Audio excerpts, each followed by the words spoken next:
它不是一台适合放心推荐给粉丝的产品，因为它的问题不是某一项偏弱，而是整机从卖点、设计到内部的落地，都透着一股参数先行、包装先行、体验和可靠性往后排的味道。各位朋友大家好啊，前面的测试已经很清楚了，这台威森140瓦屏显充电器问题不只是兼容性没有调好，真正让我在意的是它本体的电路到底是怎么设计的。这么大的机身，按道理说应该换来更好的持续输出、更充足的热余量、更稳的控制表现，可它偏偏在烤机、局部温升还有特定工况下的纹波、突变这些关键项目上连续露底。所以这段不聊噱头，不聊宣传，直接把它拆开，重点看它的主电源架构、次级输出分配、滤波用料和散热设计，看看这台充电器到底是哪里出了问题。这个就是它所谓的全协议转换线，这根线材测线阻、测压降值是没有意义的，因为充电头内部它是有 DC-DC 降压电路的，所以我们直接做拉力测试，把它拆解开，看看内部的用料到底怎么样。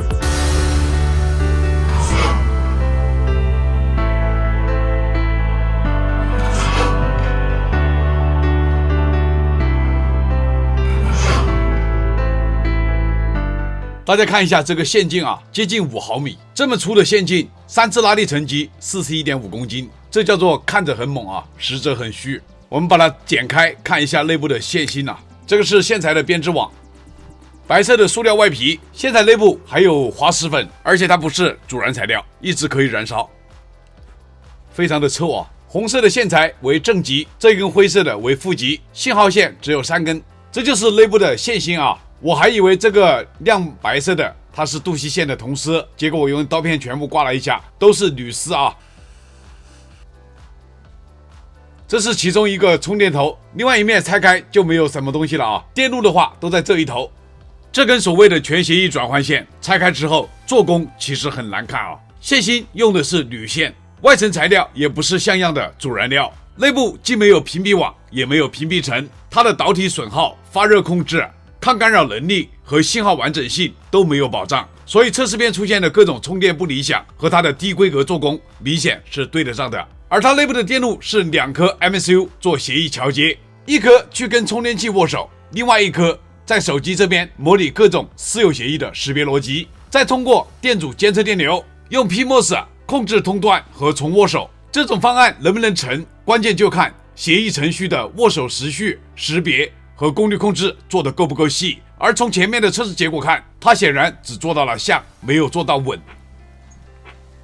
我们现在对这个充电器本体做一个拆解，还是那句话啊，充电器拆解有触电的风险，请大家不要模仿。我们先把这个屏幕盖板给它撬开，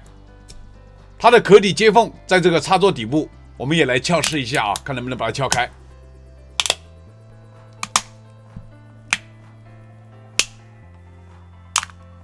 可以直接把充电器模块拔出来。充电口的护板它是一个单独的模块，白色的是固定胶，非常的硬，灰色的是导热胶。高压处这里有一个麦拉片做隔离，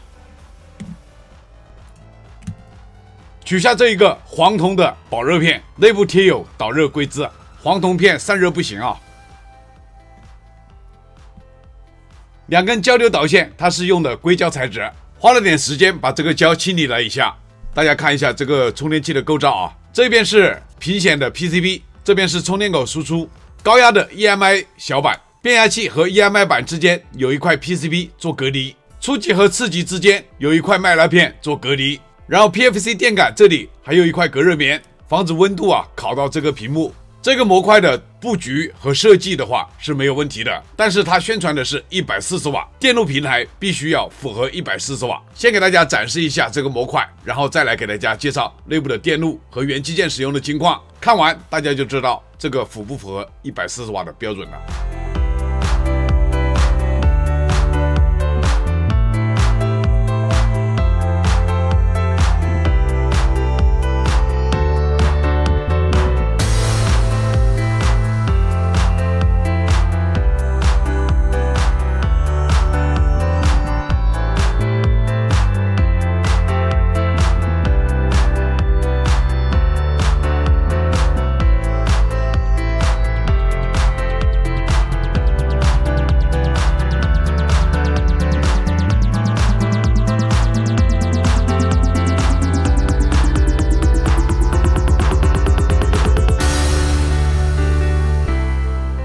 这台威森平显充电器从整体思路看是一台组链路完整、功能堆得很满的桌面大功率充电器，但问题恰恰也出现在这里。这台机器最迷惑人的地方，不是它完全不会做，而是它前面想做的体面，后面却开始精打细算。说白了，它更像一种什么思路？它是先把140瓦、4口、平显、协议丰富这些卖点都摆上台面，让你第一感觉觉得规格很满，但真正到了电源设计最见真章的地方，持续输出能不能扛，热能不能压，动态稳不稳，多口会不会互相拖后腿，它就开始露底了。它不是没有技术含量，而是技术路线和成本分配明显失衡了。前面把架子搭起来，后面却没有把这套架子真正的撑稳，这也是为什么它实际测下来却总有一种参数写的挺大，底气没有跟上的感觉。接下来看我给大家一段一段的介绍，真相都在这个电路里面。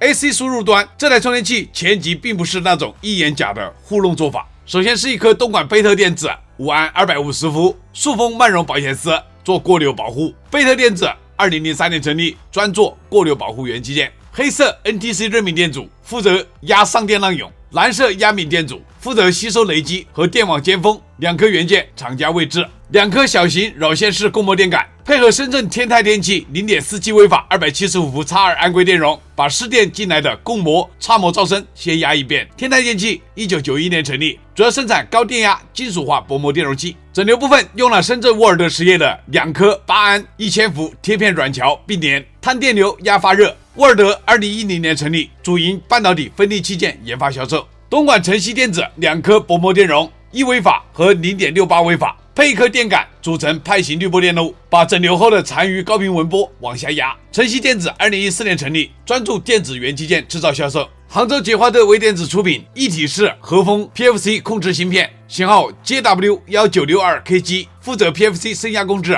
把前面整流出来的电压拉成稳定的高压母线。捷华特2013年成立，一家采用虚拟 IDM 经营模式的模拟集成电路设计企业。一颗 PFC 电感，再加 PFC 旁路二极管 S3M 和 PFC 整流二极管 MUR560， 一起把升压通路搭起来。东莞宏安电子4颗450伏高压电解电容，总容量108微法，把 PFC 后面的高压母线先稳住，给后级主电源留一点喘息空间。宏安电子小微企业，没有官网，没有资料。这一段电路该有的浪涌保护、EMI 滤波、桥堆整流、PFC 升压、高压储能都给了，后面有没有把这套架子真正撑住，那就要往下看了啊。充电器的主电源部分是一套 PFC 后接 QR 反击，再加同步整流的路线。QR 主控核心是捷华特微电子出品的 JW1515HA， 负责整套隔离主电源的开关节奏控制。配套的开关管是深圳英诺赛科半导体出品的 70D190B 氮化镓开关管。英诺赛科2015年成立，主营是氮化镓芯片与电源模块研发销售。理论上说，捷华特主控配英诺赛科的氮化镓这一套组合不含掺，但是这个充电器不能够持续的140瓦和100瓦输出，这个问题恰恰也是出现在这里。充电器的主变压器，初级引脚4个含辅助供电，次级双引脚输出，典型的隔离式反击主变结构。初次级之间用四川特尔祥科技2颗贴片陶瓷外电容，总容量1360匹瓦，兼顾 EMI 和安全隔离。特尔祥科技2014年成立，国内被动元器件领先企业。稳压反馈部分，431基准芯片加深圳金台光电出品2颗 KL1018 光偶。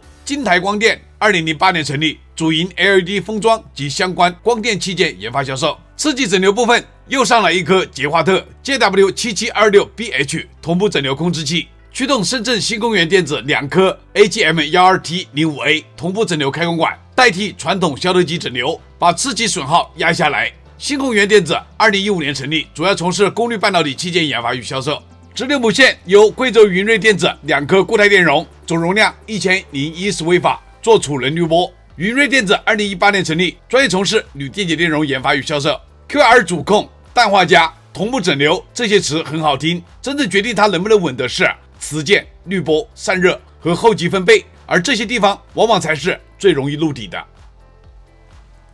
平显及输出电路才是这台充电器真正把问题爆出来的地方。先看平显系统供电，南京威盟电子 M13121 降压供电 IC， 配合旁边的电感和云瑞电子固态电容，给 MCU 这一套低压逻辑供电。南京威盟1999年成立，主营是电源管理模拟芯片。主控 MSU 采用的是深圳辉芒微电子 FT32F072 系列32位 MSU。旁边这颗触控 IC 也是辉芒微家的产品。深圳辉芒微2005年成立，主营是 MSU、电源管理、存储芯片等。旁边再配一颗上海普冉半导体 P25Q64SH 闪存，用来存程序或者界面资源。普冉半导体2016年成立，主业是 Flash、EEPROM、MCU 和模拟器件。协议芯片，它用了珠海智荣科技 SW3566H， 单独管 C 口140瓦，再用2颗 SW3516P 去管 C2、C3 和 A 口，最高65瓦。智荣科技2014年成立，主营电源管理领域的数模混合集成电路研发与销售，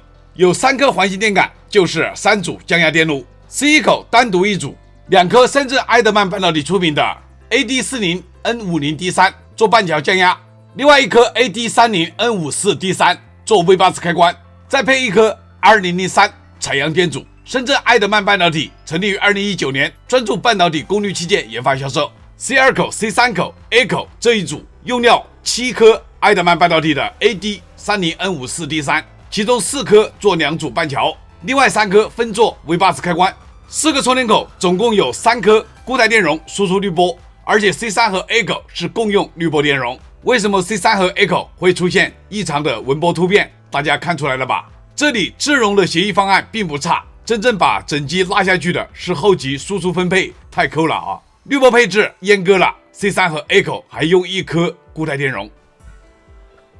这台威森140瓦平显充电器的电路是先把卖点堆出来，再把成本往回压，所以它的优点和缺点都很集中。先说一个优点，它的公版协议底层并不差，智荣科技的协议方案本身不是纯摆设，至少在主流公版快充这一层它是有基础的。但协议芯片能把曲线跑出来，不代表整机的电路能把功率和稳定性稳稳的接住。再来说缺点，首先就是主电源平台功率冗余不足，它用的是一套捷华特的 PFC 加 QR 电路架构，这类平台更常见用于65瓦，有个别的厂家可以做到100瓦，可它偏偏要做到140瓦，这个功率架构肯定是顶不住的。如果非要做到140瓦，就必须把磁键、滤波、后级分配还有整机的热设计一起堆上去，而它明显是参数堆上去了，整机的余量根本就没有跟上，看着是有140瓦的排面，底子却没有140瓦的从容。第二个缺点，散热路径没有真正的做完整，它内部虽然加了黄铜散热板，也做了灌胶，但灌胶这一面并没有和壳体形成有效的贴合，热量并不是顺畅的导出去，而是更容易在主板内部堆积，再加上这个黄铜的导热系数太低，这种结构短时间看不出什么，长时间大功率一跑，温升压不住，器件老化的风险会明显的变高。这些功率器件和这些小厂的电容真的谈不上让人放心。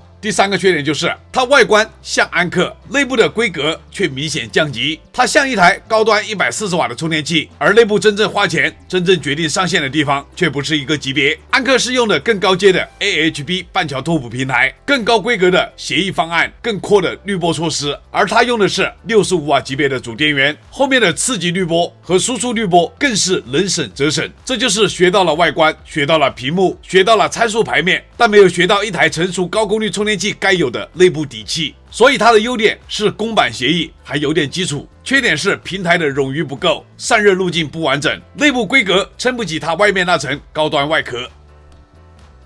兄弟们，这台140瓦平显充电器测完拆完之后，可以看出它最会抓眼球的地方，一个是外观，一个是平显，另外一个就是这根所谓的全协议转换线了啊！看起来好像什么都给你配齐了，宣传上也确实容易把人唬住，但这台充电器的问题恰恰也出现在这里，它太想把什么都支持这件事做出来，却没有把每一项都做稳这件事做好。充电器本体这边公版协议并不是完全不能看，说明它的底层不是纯糊弄，但一到持续输出、热控制、动态稳定性这些真正见功底的地方，它就开始漏底了。而这根所谓的全协议转换线，它不是在真正补足这台充电器的兼容能力，而是在用一根连做工都谈不上扎实的线，去强行给产品挂上一个我也能转换私有协议的招牌，结果呈现出来的不是完整能力的加分项，反而更像一个把整机短板放大的噱头键。所以这台产品最尴尬的地方就在这，外壳、屏幕、转换线这些表面功夫都很热闹，但真正决定它值不值买的持续能力、热设计、稳定性和内部的规格都没有把这份热闹稳稳的拖住。